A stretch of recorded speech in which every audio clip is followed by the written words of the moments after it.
네, 작년 이 9월에 중국 항저우에서 아시안 게임이 개최됐었습니다. 이 올림픽이 전 세계인들의 스포츠 축제라면 이 아시안 게임은 아시아인들만의 이 스포츠 축제입니다. 근데 이제 그 경기 중에 여러분 롤러스케이트 경기가 있는 거 아십니까? 우리가 어릴 때 많이 타던 그 롤러스케이트를 타고 이렇게 경주를 하는 그런 경기가 있었습니다. 그런데 우리나라가 참석한 그 롤러스케이트 개주 경기에서 조금 황당한 일이 벌어진 적이 있습니다. 사실 우리가 당연히 금메달을 땄어야 하는 그런 경기였는데 은메달을 따게 됐더라고요. 그래서 그 내막을 딱 보니까 우리나라 마지막 주자였던 선수가 이 접전 상황에서 아주 초접전 상황에서 마지막 코너를 딱 돌아 나왔는데 자기가 미세하게 앞서 있는 거예요. 그래서 이제 앞에 딱 결승선이 보이니까 순간적으로 다 끝났다 이렇게 생각을 한 겁니다. 그래서 그냥 만세를 벌떡하고 이렇게 들어오는 거예요. 그런데 옆에서 초접전을 벌이고 있던 대만 선수가 있었습니다. 이 선수 미세하게 뒤져 있었습니다. 딱 마지막 코너 돌아 나오는 순간까지도 자기가 지고 있었어요. 근데 이 선수는 이게 아직 끝이 아니라 생각한 거예요. 그래서 정말 코앞에 결승선이지만 마지막까지 사력을 다해서 질주합니다. 그리고 마지막에 다리를 쭉 뻗거든요. 한번 사진 보여주시겠어요? 저 모습입니다. 지금 오른쪽에 만세하는 게 우리 한국 선수고요. 옆에 이렇게 다리 쭉 뻗으면서 손 드는 게 대만 선수입니다. 누가 이겼다고요? 예, 무려 0.01초 차이로 대만 선수가 이겼습니다. 그래서 금메달이 대만, 은메달이 대한민국.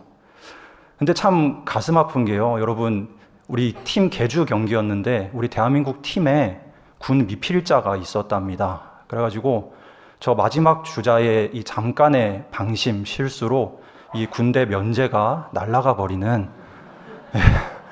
그런 안타까운 일도 벌어졌습니다. 그래서 이 이후에 이제 스포츠 기사면에 이 일로 도배가 됐었습니다. 그래가지고 막 사람들이 막 뭐라 하기도 하고 이렇게 하는데 그 댓글들 중에 제가 딱 봤는데 아, 이거 참 좋은 댓글이다 싶은 게 아주 심플하게 끝날 때까지 끝난 게 아니다 이렇게 딱 달려 있더라고요. 참 많은 공감이 되었습니다.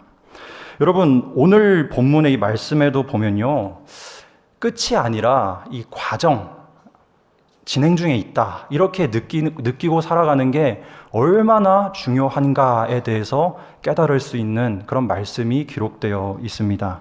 남유다의 이 므낫세라는 왕의 이야기를 통해 알 수가 있는데요. 여러분 아마 므낫세 왕이다 하면 악한 왕으로 다 알고 계실 거예요. 실제로 악한 왕 맞습니다. 이 북이스라엘의 그 아합 왕과 더불어서 악한 왕의 대명사로 불리는 왕이 바로 므낫세입니다. 그런데 이 열왕기서에는 악한 왕으로만 기록이 되어 있는데 오늘 본문인 역대하 말씀을 보면요, 꼭 그렇지만은 않다라는 것도 알 수가 있습니다. 그러면 오늘 이 므낫세 왕을 통해서 이 끝이 아니라 과정이 되게 하시는 하나님의 놀라운 섭리를 세 가지로 한번 함께 생각해 보기를 원합니다. 첫째로, 우리 삶의 여정 가운데에는 끝이라고 여길 만한 일들이 반드시 찾아온다라는 사실입니다. 여러분, 어느 누구나 인생 여정을 살아가다 보면요, 물론 정도의 차이는 있을 수 있겠죠. 그런데 이제 내가 정말 끝났구나, 이거 어떡하지? 하는 순간이 찾아온다라는 것입니다. 이런 일들은 보통 고난이나 어떤 실패, 좌절 등의 모습으로 우리 삶에 엄습하죠. 오늘 본문 므낫세에게도 이런 일이 찾아왔는데 여러분 11절 말씀 제가 한번 다시 읽겠습니다. 여호와께서 아수르 왕의 군대 지휘관들이 와서 치게 하심에 그들이 므낫세를 사로잡고 쇠사슬로 결박하며 바벨론으로 끌고 간지라, 이렇게 기록합니다. 지금 이 상황을 잘 이해하려면 므낫세 왕에 대해 조금 생각해 봐야 되는데요. 므낫세는 히스기야 왕의 아들입니다. 여러분 히스기야 왕 다 아시죠? 그죠? 이 남유다의 3대 선왕 여호사밧, 요시야, 히스기야, 이 셋 중에 한 명인 히스기야 왕입니다. 아주 착한 왕이었죠. 그런데 이 왕의 아들이 지금 므낫세 왕입니다. 그러니까 아이러니하게도 아버지와는 완전히 반대의 길로 나아갔던 악한 길을 갔던 왕이 므낫세예요. 12살이란 어린 나이에 왕위에 올라서 무려 55년간 통치합니다. 이 남유다 북이스라엘 통틀어서 제일 오랫동안 통치한 왕이 므낫세인데 이 길게 통치를 했으면 좀 착하게 하나님 말 잘 듣고 하면 좋을 텐데 안 그랬어요. 아주 악한 짓은 골라서 다 했던 왕이 므낫세입니다. 이 악한 행적이 오늘 말씀 앞에 나와 있는 1절부터 9절까지 보면 잘 드러나 있는데요. 예를 들면 역대하 33장 3절 말씀 이렇게 기록합니다. 그의 아버지 히스기야가 헐어버린 산당을 다시 세우며 바알들을 위하여 제단을 쌓으며 아세라 목상을 만들며 하늘의 모든 일월 성신을 경배하여 섬기며. 어떻습니까? 하나님 제일 싫어하시는 우상 숭배에 아주 온 열심을 다했던 왕이 므낫세 왕입니다. 이뿐만이 아니죠. 6절 말씀에도 이렇게 기록합니다. 또 흰놈의 아들 골짜기에서 그의 아들들을 불 가운데로 지나가게 하며 또 점치며 사술과 요술을 행하며 신접한 자와 박수를 신임하여 여호와 보시기에 악을 많이 행하여 여호와를 진노하게 하였으며. 지금 자기 아들들을 불 가운데로 지나가게 했다고 합니다. 무슨 정신병이라도 걸렸는지 상식적으로 납득이 되지 않는 악행도 저지르고 있는 거예요. 그리고 요술을 행하고 신접한 자, 박수 이런 사람들 신임하는 것이죠. 하나님 보시기에는 아주 악한 왕이었고요. 하나님 진노하시기에 충분했던 왕이 바로 므낫세였구나 하는 것입니다. 결국 이러한 악랄한 통치들을 하다 보니까 심판을 받게 되죠. 그 진노의 심판이 오늘 본문 11절 말씀인 것입니다. 하나님은 아수르, 이 외세죠. 아수르 군대를 사용하셔서 므낫세를 치시고 므낫세를 끌려가게, 결박당해서 끌려가게 만들어 버리셨습니다. 유다의 왕으로 떵떵거리며 살다가요, 하루아침에 이웃나라에 끌려가는 처량한 신세가 되어버린 것입니다. 바로 이 지점이 므낫세로 하여금 나는 이제 다 끝났구나 라고 여길 만한 지점입니다. 그렇지 않습니까? 자신이 왕으로 군림하면서 못하는 게 없던 사람이에요. 정말 할 수 있는 것 다 했고 다 누렸던 사람입니다. 그런데 그렇게 세상적으로 잘 나가나 싶었는데 하루아침에 그런 꼴이 됐으니까 정말 모든 것 이제 그냥 나는 끝났다 이렇게 되는 거 아니겠습니까? 자신의 인생도요, 또 남유다의 앞길도 이젠 다 끝났구나라 생각했을 것입니다. 사랑하는 성도 여러분, 이렇듯 끝이라고 여길 만한 지점들이 우리의 삶 가운데 분명히 찾아옵니다. 정말 낙담케 하고요, 도저히 나의 힘으로는 다시 일어날 수 없을 것만 같은 일들, 순간들 반드시 찾아옵니다. 지금 이 자리에 계신 성도님들, 현재 진행형으로 지금 그 끝을 경험하고 계신 분도 계실 줄로 압니다. 이미 과거에 정말 큰 끝을 경험한 분도 계실 줄로 압니다. 이런 말씀 죄송하지만 앞으로의 미래의 삶 가운데 이제껏 경험해보지 못한 끝이 찾아올 수도 있습니다. 그때 여러분 어떻게 하시겠습니까? 이 고민을 하다 보면 두 번째 주제로 연결이 되는데요. 그 전에 세상에 눈을 돌려보면 안타깝게도 많은 사람들이 포기라는 것을 하더라고요. 포기. 너무 힘들고 너무 어렵고 정말 너무 고통스러우니까 그냥 놔버리는 거예요. 여러분 혹시 우리나라 한 해 자살률, 한 해 몇 명쯤 자살하시는지 아십니까? 제가 이제 지난주에 그 중고등부에서도 죽음의 주제에 대해 좀 다뤘어가지고 이 자료를 좀 찾아보다 알게 되었는데 한 해에 우리나라에 무려 13,000명 정도, 그러니까 작년 기준, 제일 최신 자료 기준으로 13,700명 정도가 자살을 한다라고 합니다. 매년 그 13,000명 선에서 왔다 갔다 한대요. 그래서 제가 궁금했습니다. 이거를 그러면 365로 나눠보니까 하루에 무려 37명 정도가 자살을 합니다. 그럼 1시간에 몇 명쯤 할까요? 24로 나눠보면 대략 1명 내지 2명의 사람이 매 시간마다 자살로 생을 마감하고 있는 거예요. 지금 예배를 드리는 이 순간에도 대한민국 어딘가에서는 끝을 경험한 누군가가 자살로 생을 마감하고 있다라는 사실입니다. 그만큼 나름대로 끝이라는 걸 경험한 사람이 너무 많은 거예요. 마찬가지로요, 지금 이 자리에 계신 여러분도요, 정말 그만큼 나를 짓누르는 끝, 그 순간들이 찾아옵니다. 생각지도 못하게요. 그것이 어떤 경제적 손실이 될 수도 있고요, 직장에서의 어떤 무너짐이 될 수도 있습니다. 또 사람과의 관계에서 오는 그런 것일 수도 있고요. 정말 가정 내에서의 문제들, 이루 말할 수 없죠. 어떤 연유가 됐든 간에 그런 상황들이 찾아옵니다. 남들 보기엔 뭐 별거 아닐 수 있겠죠. 하지만 그 당사자가 느끼는 무게는요, 경험해보지 못하고는 알 수 없는 어마어마한 무게인 겁니다. 그런데 여러분, 오늘 본문은요, 그러한 일들이 결코 끝이 아님을 우리에게 분명히 말해주고 있습니다. 그리고 그러한 실패와 좌절 가운데 신음하고 있는 우리들의 자세는 어떠해야 하는가 또한 잘 기록해주고 있습니다. 어떻게 해야 할까요? 둘째로, 끝이라고 여겨질 때는 반드시 기도를 해야 합니다. 간단하죠? 심플하죠? 그런데 생각보다 쉽지는 않습니다. 여러분, 기도하는 가운데 하나님의 역사를 마주하게 되죠. 그리고 끝이라 생각한 그 이면에 움직이고 계시는 놀라운 그 손길을 내가 경험하게 됩니다. 기도를 통해서. 므낫세를 보십시오. 본문 12절과 13절 말씀입니다. 우리 한번 다 같이 읽어볼까요? 시작. 그가 환난을 당하여 그의 하나님 여호와께 간구하고 그의 조상들의 하나님 앞에 크게 겸손하여 기도하였으므로 하나님이 그의 기도를 받으시며 그의 간구를 들으시사 그가 예루살렘에 돌아와서 다시 왕위에 앉게 하심에 므낫세가 그제서야 여호와께서 하나님이신 줄을 알았더라. 아멘. 참으로 감사하고 다행인 것은요, 그렇게 악랄했던 므낫세이지만 그 아버지 히스기야의 뿌리가 아마도 조금은 남아 있었던 것 같아요. 여러분, 히스기야 왕이 죽을 병에 걸렸다가 열심히 기도해서 하나님이 15년 더 살게 해주셨지 않습니까? 그때 이제 태어난 아들이 바로 므낫세입니다. 그러니 아마 얘기했겠죠. 므낫세야, 네가 이러이러해서 태어났단다. 이게 므낫세의 뿌리에 남아 있었을 겁니다. 그러니 지금 환난을 당한 그 상황 가운데 만사를 므낫세는 다 포기한 것이 아니라 하나님 여호와께 간구할 수 있었던 겁니다. 그냥 간구한 게 아니라 크게 겸손하여 기도했다. 이렇게 말씀하죠. 여러분, 하나님 앞에 크게 겸손했다는 것 너무너무 중요합니다.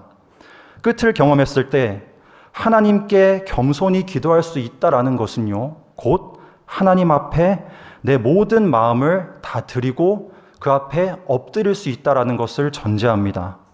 여러분, 우리 삶에 어떤 풍파를 맞았을 때 다 끝이구나 하는 것 자체가 하나님 보시기엔 사실 얼마나 큰 교만일까요? 그렇지 않습니까? 정말 객관적으로 한 발 물러나서 생각해 보십시오.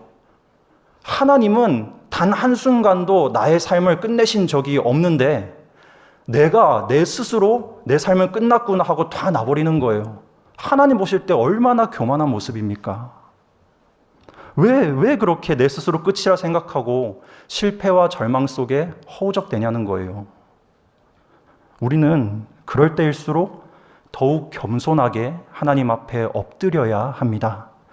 스스로의 삶을 끝이라는 이름으로 교만하게 결정지어 버릴 게 아니라 겸손하게 엎드려서 정말 간절히 기도하면서 물어보고 고백하고 하는 과정이 반드시 필요한 것입니다. 여러분, 우리 고난의 대명사 욥이 그러하지 않았습니까?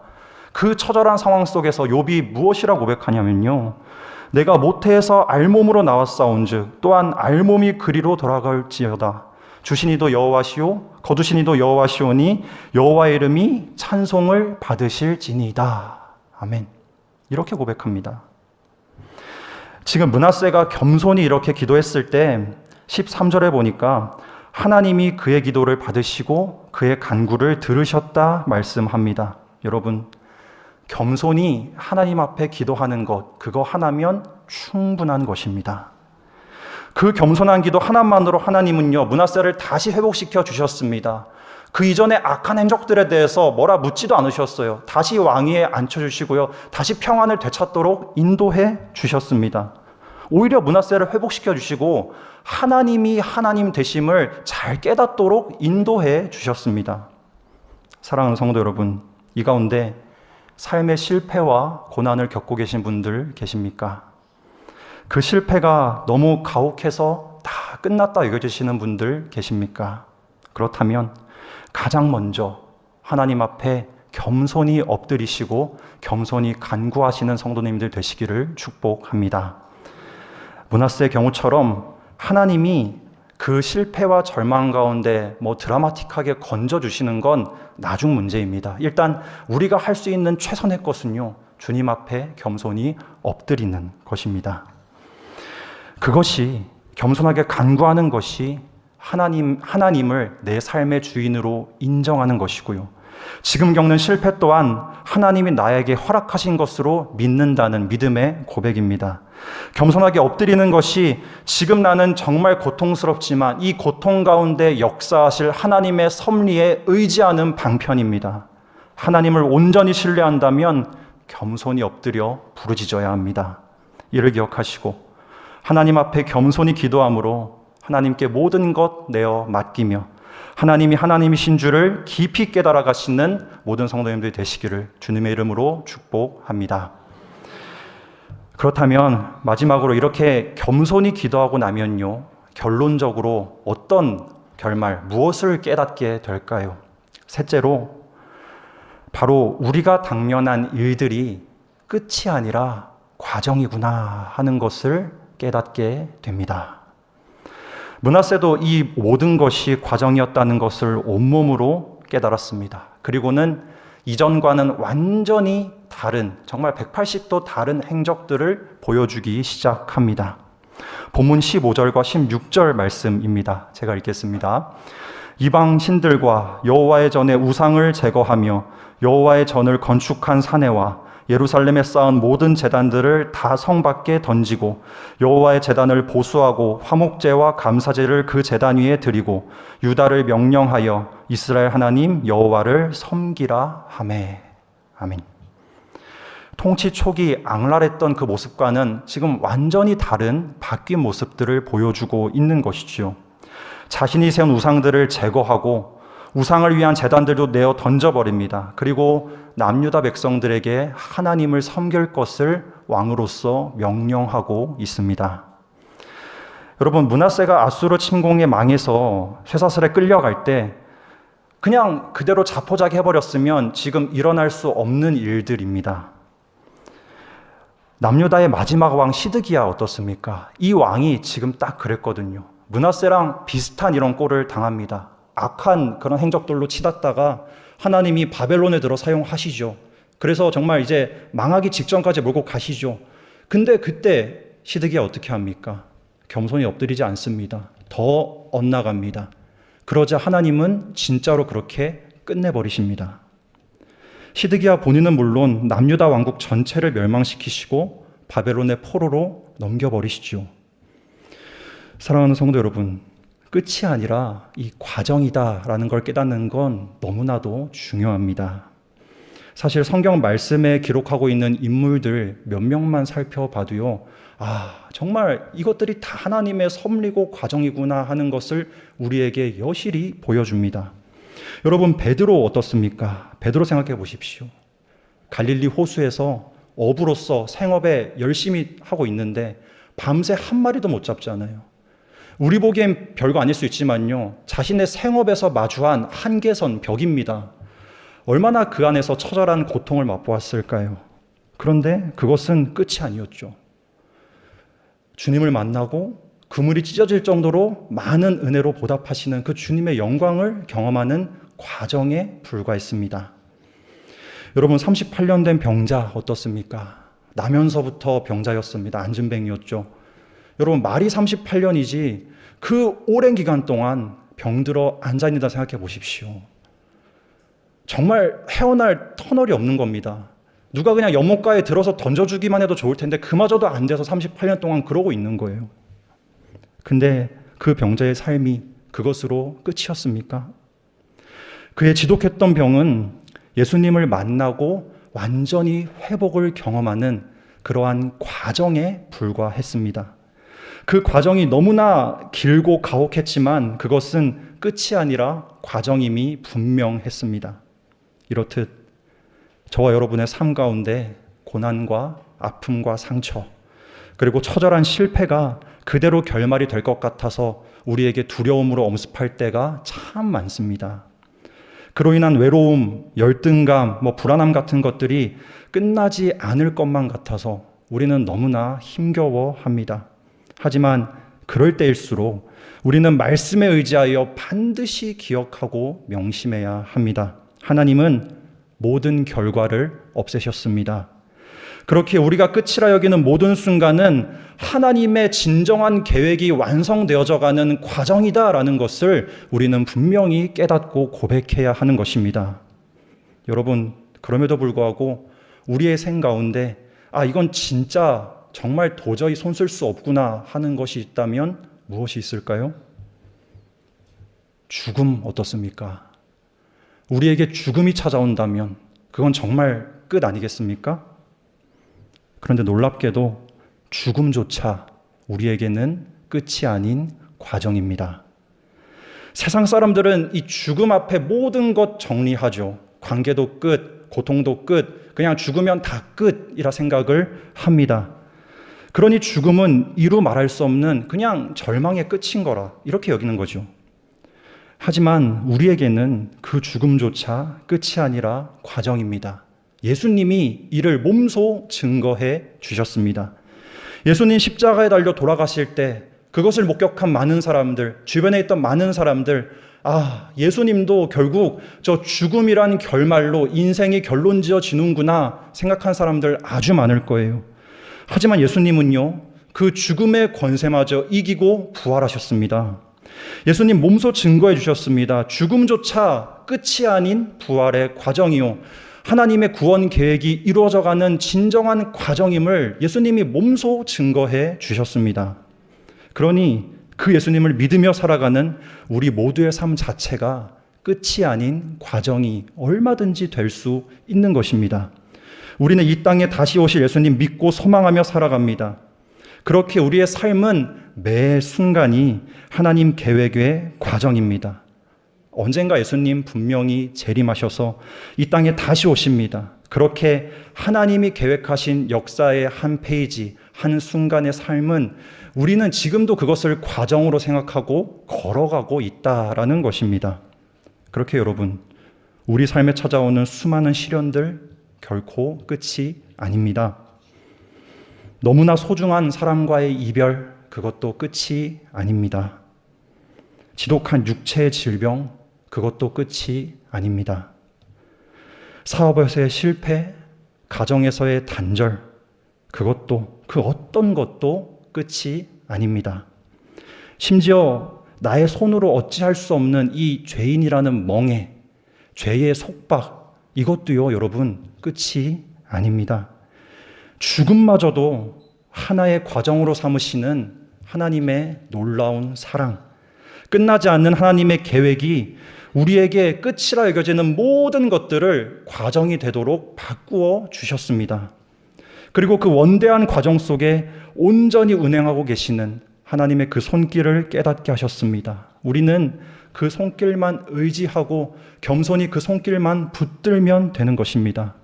이를 믿으시고 모든 과정 가운데 지금도 살아계셔서 그 과정들을 온전히 이루어가고 계시는 하나님을 깊이 묵상하시고 그 하나님의 손길에 온전히 붙들려 살아가시는 성도님들 다 되시기를 축복합니다. 말씀 맺겠습니다. 오늘 역대하 33장 말씀, 므낫세의 말씀을 통해 하나님이 부어주신 메시지들을 함께 생각해 보았습니다. 우리에게 끝이라 여길 만한 일들 분명히 찾아온다 했습니다. 근데 그런 일이 찾아왔을 때 우리는 겸손히 엎드려서 기도해야 된다라고 했습니다. 그리고 그 모든 일들 가운데 우리는 끝이 아닌 과정이 되게 하시는 하나님의 손길을 경험한다 했습니다.